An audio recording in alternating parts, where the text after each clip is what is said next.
धाराशिव विमानतळावर शिवसेना कार्यकर्त्यांनी गोंधळ घातलेला आहे। विमानतळाच्या गेटवर अडवल्याने शिवसेनेचे पदाधिकारी आक्रमक झालेत। शिवसेनेच्या महत्त्वाच्या पदाधिकाऱ्यांना पोलिसांनी गेटवरच अडवल्यामुळे हा सगळा गोंधळ निर्माण झालाय। आपले प्रतिनिधी अप्पासाहेब शेळके सध्या आपल्या सोबत आहेत। अप्पासाहेब, नेमकं काय घडलेलं आहे? शिवसेनेचे हे सगळे पदाधिकारी इतके आक्रमक का झालेत?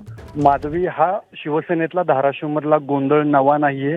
गेल्या काही दिवसांमध्ये शिवसेनेमध्ये सातत्याने हीच गोंधळाची परिस्थिती पाहायला मिळते। त्याचं प्रमुख कारण आहे शिवसेनेमध्ये असणारी गटबाजी।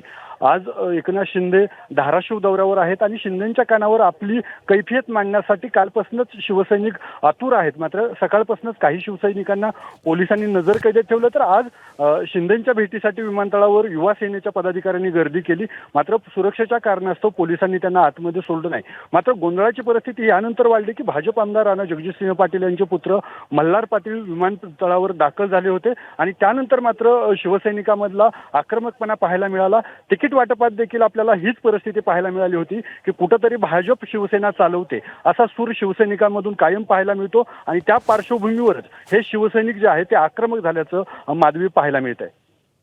नक्कीच आज शिंदेंचा दौरा आहे आणि या संदर्भातले अपडेट तुमच्याकडून जाणून घेत राहू। अप्पासाहेब, धन्यवाद या सगळ्या सविस्तर माहितीसाठी। एबीपी माझा, उघडा डोळे बघा नीट।